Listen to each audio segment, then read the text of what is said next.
Cláudio Humberto, o presidente Jair Bolsonaro abriu a semana falando um bocado hoje, né, com os seguidores ali no cercadinho do Palácio da Alvorada, que você tanto gosta, Cláudio. E entre as falas do dia, ele destacou essa daqui, ó.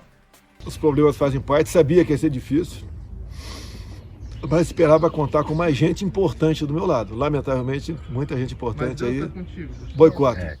O presidente está ficando isolado, Cláudio? Exatamente. Essa frase aí do presidente é uma confissão da própria constatação dele de que ele está ficando isolado no espectro político.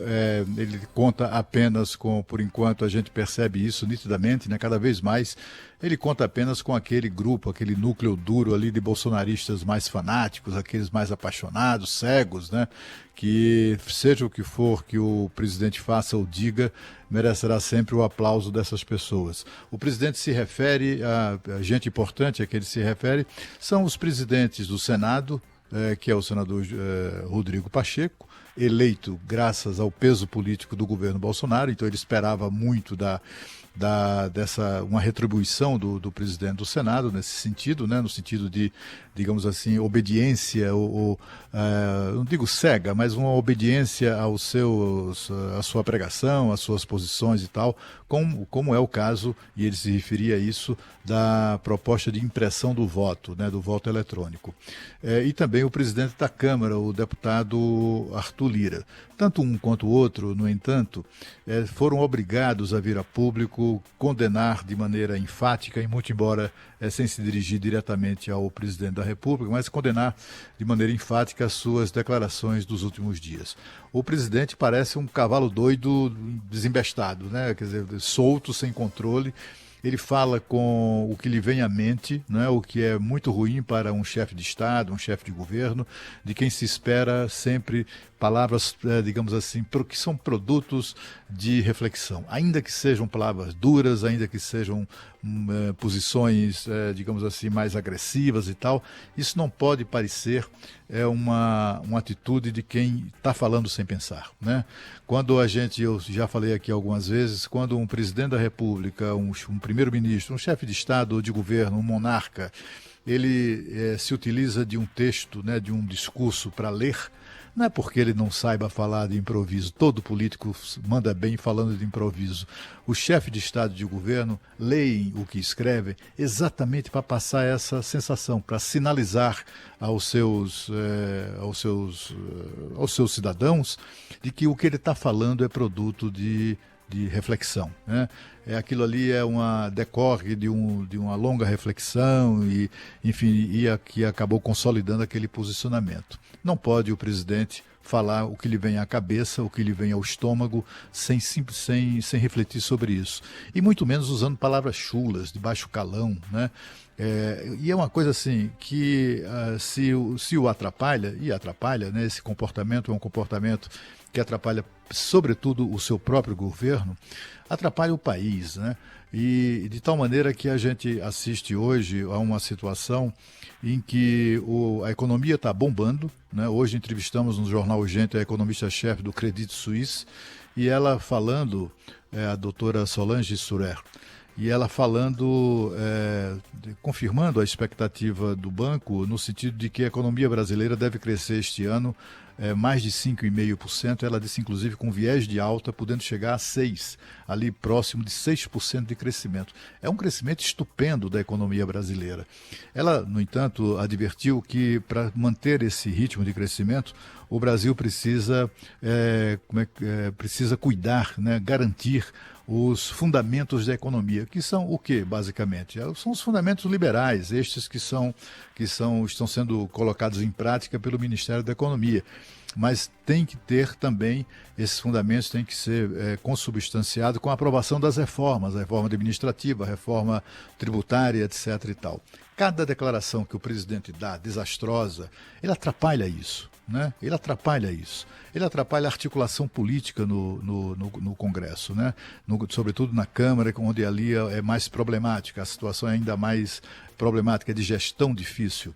Quando o presidente da Câmara, por exemplo, saiu neste fim de semana, mudou completamente de tom, no sentido de fazer advertências sobre isso, sobre o fato de que a Câmara não vai concordar com qualquer atropelo à ordem institucional, como, por exemplo, não haver eleições no ano que vem, coisas do gênero. Ele faz isso não só porque certamente é o que pensa, mas sobretudo porque ele sabe que está montado como é que eu diria, num daqueles animais de rodeio, né? As pessoas têm que, ele tem que se manter ali em cima, né? É uma cadeira muito difícil de se manter sentado nela, né? O presidente da Câmara, tanto quanto o presidente do Senado, mas na Câmara isso é ainda mais grave. Ele representa, como é o caso do presidente atual, Arthur Lira, representa uma maioria do Centrão, que dá estabilidade ao governo, etc, etc, mas ele preside uma casa plural, que tem tendências de toda sorte, né?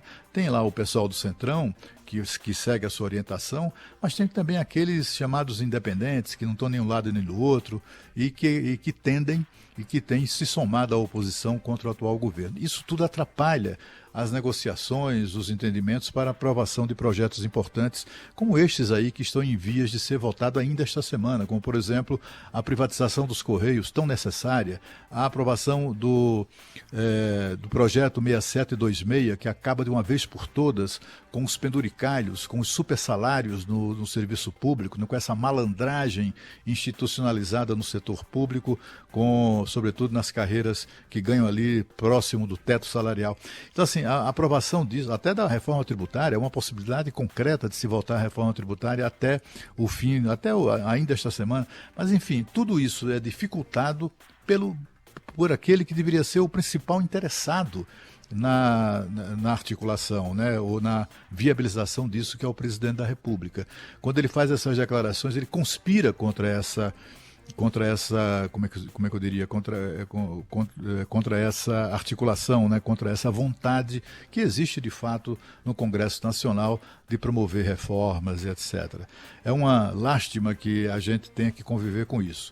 A questão é que no Brasil as pessoas já começam a não dar importância ao que o presidente diz. O que é sério, o que é grave, né? Imagina, tem um presidente que fala e as pessoas, né, levam aquilo na galhofa, né? Levam aquilo, não levam a sério, né? É como se nós já estivéssemos, e estamos, de certa forma, né, habituados a ouvir essas coisas, essas besteiras que o presidente diz de maneira agressiva, despropositada. E quando ele estranha que pessoas mais importantes, ele não tem o apoio de pessoas mais importantes, ele quer o quê? Que o presidente da Câmara dos Deputados apoie declarações dele agressivas com relação a ministros do Supremo Tribunal Federal? Ele quer o quê? Quer que o presidente do Senado concorde com as ameaças que ele fez de não haver eleições, se não for da forma como ele acha que deve ser, se não for aprovado lá a impressão do voto, etc. Eu acho que a impressão do voto é necessária. Mas é o seguinte, isso tem que ser definido pelo Congresso. Se o Congresso aprovou, tudo bem, mas se não aprovou, isso tem que ser cumprido, né? Isso não depende de questões de vontade, de conveniência desse ou daquele governante. Do ponto de vista internacional, é uma vergonha. É uma vergonha, né? A gente vê, assim, eu gosto de ver a imprensa internacional, sou consumidor. Aliás, eu acho que eu dou mais, eu leio mais a imprensa internacional do que a imprensa brasileira. Mas assim, e aí você vê é muito ruim para o Brasil, é muito ruim para ele, é uma vergonha, é um constrangimento para nós todos que a gente tenha um presidente da República que usa expressões como caguei para a CPI. Desculpe eu ter que repetir isso aqui, mas só para lembrar o tipo de expressão que ninguém usa.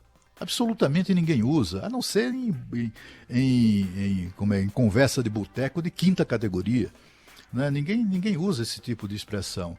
É algo desrespeitoso para quem ouve, seja quem for. Não é desrespeitoso apenas para o objeto das críticas do presidente. Então, quando ele reclama de que não tem o apoio de pessoas importantes, ele se refere basicamente a estes dois personagens, que são o presidente da Câmara e o presidente do Senado, com a gravidade de que ele pode estar construindo também essa construindo ou consolidando, viabilizando mais uma candidatura contra ele, que é a presidente em 2022, que é a candidatura do presidente do Senado Federal.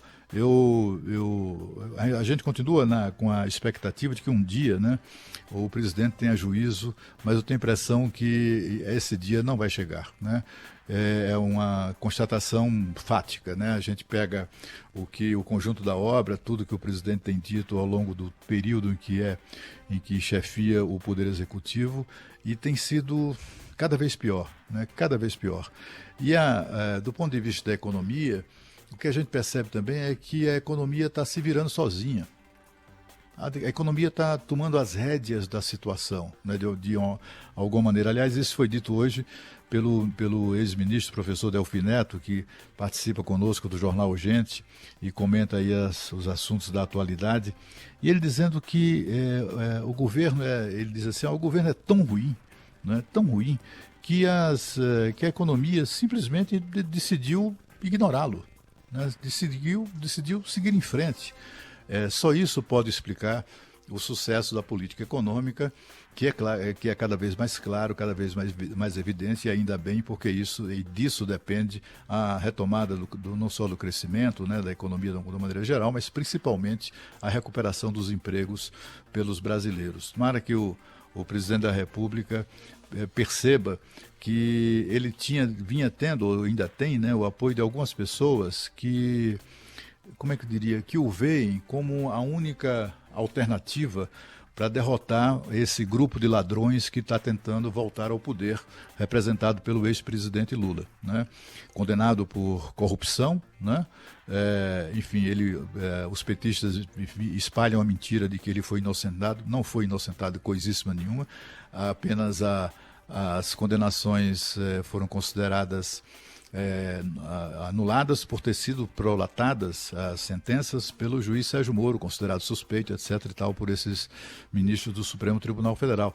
Mas, assim, os processos, esses não foram anulados e serão julgados, haverá sentenças de outros juízes. Então, assim, essa gente que roubou tanto, voltar ao poder, né, muitos ficam reticentes com relação a isso e ainda conservam ali uma certa expectativa de que o presidente da República mude de atitude, mude de comportamento, na expectativa de que ele se transforme, como foi em 2018, a única maneira de livrar o país desses ladrões. Mas, olha, na medida em que essas declarações graves, né, desnecessárias, agressivas, chulas do presidente da República se repetem, se reproduzem, ele acaba construindo outras alternativas, né? Acaba viabilizando outras alternativas de pessoas que podem, de repente, se viabilizar, se concretizar opções a ele e ao Lula, né? E, de repente, ele próprio, né, o próprio Bolsonaro, pelo seu comportamento errático, acaba construindo a própria derrota em 2022. É uma situação muito difícil que o país atravessa do ponto de vista político, mas é assim, o que eu acho que vai acontecer é simplesmente isso. Ele vai murchando, se continuar desse jeito, vai continuar murchando, até acabar o mandato. E não adianta ele fazer apelos de inspiração autoritária, ameaças, etc. e tal, porque as Forças Armadas definitivamente não vão entrar nessa.